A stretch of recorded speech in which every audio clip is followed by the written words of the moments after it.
next we get to this lightweight tilt between Dustin the Diamond Poirier and Justin Gaethje.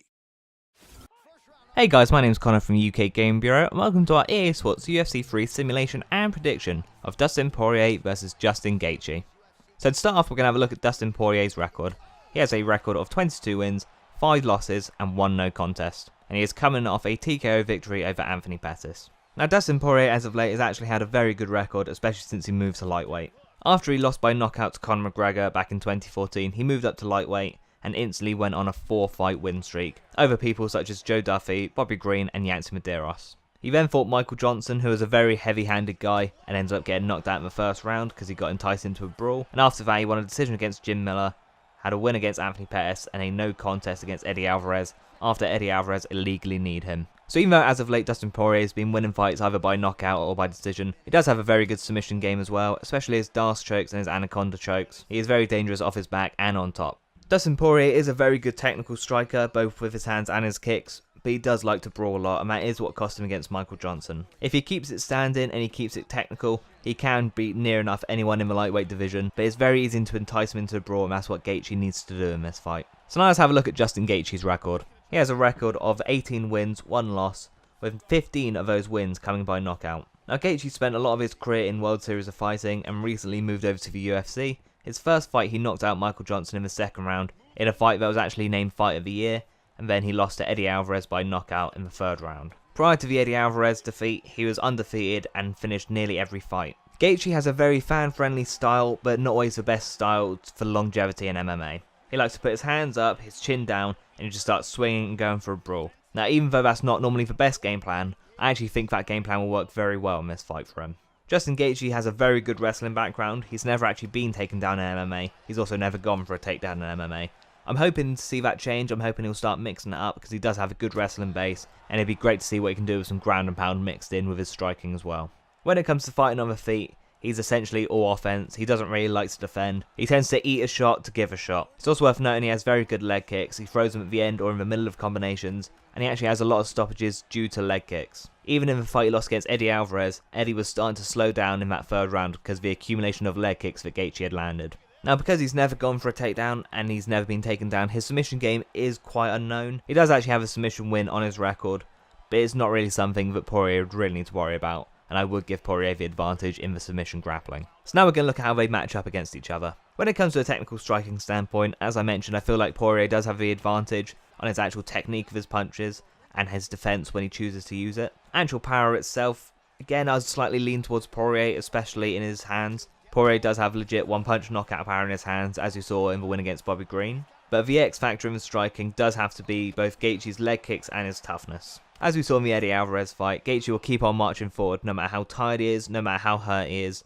As Eddie proved, you're going to have to put him down and knock him out to get him to stop coming forward. Now while Justin Gaethje has an incredible chin, he gets rocked quite a lot, but he's always standing, he barely ever gets dropped, and his recovery is absolutely insane. Dustin Poirier on the other hand, his chin isn't quite as good. As we saw in the loss against Michael Johnson and against Conor McGregor, if he gets hit with a big shot and goes down, it's very likely he isn't getting back up. Whereas Justin Gaethje, if you hit him with a big shot and he goes down, you can be guaranteed he's getting up in no time. So on the feet, if it remains technical, I would give Dustin Poirier the advantage. But if Gaethje can do what he's done to every other fighter he's faced and turn it into a brawl, I give Gaethje a huge advantage here. When it comes to the grappling side of things, we have to give the advantage to Dustin Poirier, purely because we've not seen Gaethje's grappling game. We know he's a very high level wrestler. I'm sure he could take down most of the lightweights in the UFC and defend against most of the lightweights takedown attempts in the UFC.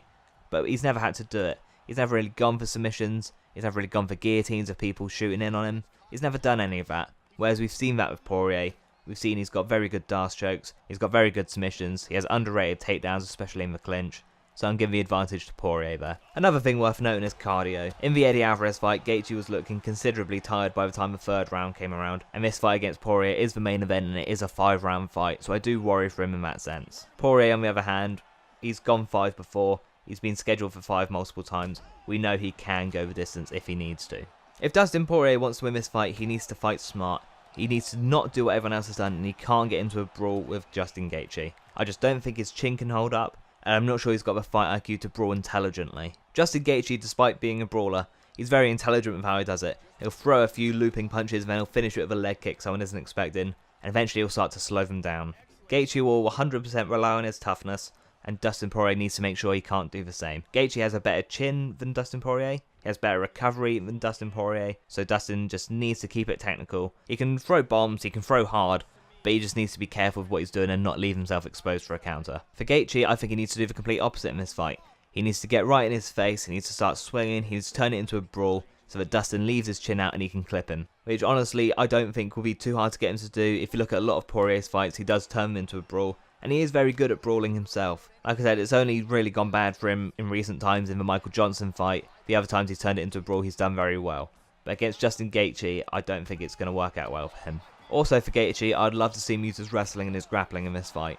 One thing that Dustin Poirier will not be expecting, and I don't think anyone watching will be expecting, would be for Gaethje to not brawl him. Everyone's expecting him to do this, so if he does something else, it's going to throw off Poirier's game plan instantly. Plus, if he gets a takedown, works some ground and pound, goes for some submissions, it's going to lead to him thinking about it more. And if he knows that Gaethje's willing to take him down, he's not going to be as lucid with his striking, because he's going to be fearing that threat of a takedown. So it's prediction time. Even though when you look at it from a technical standpoint, and you analyse it from that sort of standpoint, it looks like Poirier should be the favourite going into this fight. But I've seen too many of his fights where it goes in and he just likes to brawl, and I think he's going to really pay for that against someone like Gaethje. In my mind, it'd be smart for Poirier for the first 2 rounds, just keep it technical, try and gas him out a bit, work the body a lot, and then maybe start brawling him when Gaethje's tired and Poirier's still ready. But I have a feeling that as soon as this fight starts, they're going to both start swinging at each other, and if that happens, I only see Gaethje coming out on top. So even though in my mind, it doesn't matter what Gaethje does, it's going to matter what Dustin Poirier does in this fight, I'm going to pick a Gaethje win. I'm going to go with a 3rd round TKO for Justin Gaethje. So on our EA Sports UFC 3 simulation of Dustin Poirier versus Justin Gaethje, we had a Justin Gaethje TKO win at 3 minutes 41 seconds of the 3rd round. And if you're planning on watching this fight, let us know in the comments down below, either on YouTube, Facebook or Twitter, and let us know your prediction and we can see if anyone gets it right after the fight. If you enjoyed this video, hit the like button down below, and as always, to see more videos coming soon, please subscribe to the channel.